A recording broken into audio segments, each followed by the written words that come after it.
Kamala paid closer to $2.5 million for Oprah's sit-down, report shows. Wow. We just thought it was $1 million, and she couldn't even justify that. Like, now we find out that it's $2.5 million.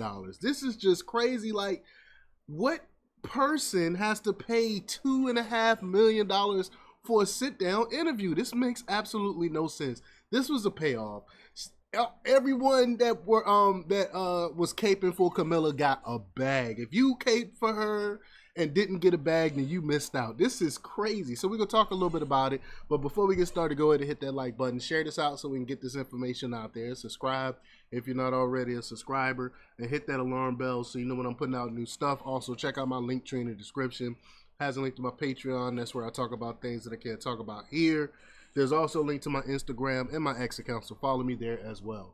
All right, so let's get into this news. Now, this comes from the Daily Wire from Katie Jerkovich, and she reports that Vice President Kamala Harris' campaign didn't pay $1 million for the star-studded Oprah Winfrey interview, but closer to $2.5 million for the sit down, a new report shows. This is just crazy. She was just handing out money. No wonder she went bankrupt. Owes over $20 million. But two people with knowledge told the New York Times that Winfrey's company, Harpo Production, was paid nearly $2.5 million for the September Harris Town Hall, which saw host Oprah joined by such stars as Meryl Streep. When the initial report came out, the Harris camp had paid Harpo Productions $1 million for the town hall event. Winfrey hit back and said she did not get any personal payment from the VP team. The former TV talk show host claimed that the money went to pay her production team, the New York Post noted. Again, why is there $1 million production just to record, what was it, maybe an hour? How long was the interview? Wasn't that long? That makes absolutely no sense. And now come to find out, it's actually more than that. But she said, quote, "I was not paid a dime," Winfrey wrote on Instagram. "For the live streaming event in September, my production company, Harpo, was asked to bring in set designs, lights, cameras, crew, producers, and every other item necessary, including the benches and the chairs we sat on, to put on a live production. I did not take any personal fee." But still, $1 million though, she acted like that's not a big deal. She said, quote, "However, the people who worked on the production needed to be paid," she added, and were. End of story.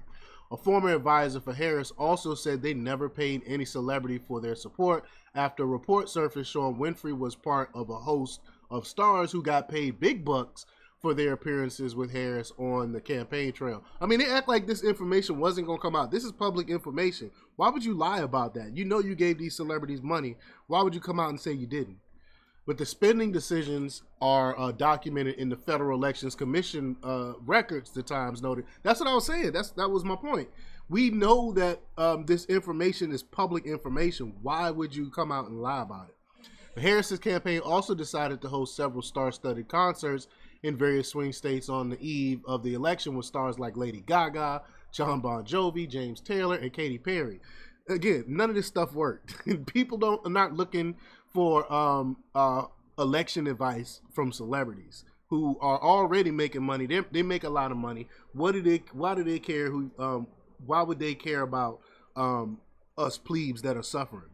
But officials made it clear that while the star didn't actually get personally paid for their support, stars didn't actually get personally paid for their support of the Democratic nominee. Their support staff did get paid, with the tally for the rallies before the election coming to more than $10 million, the Times noted.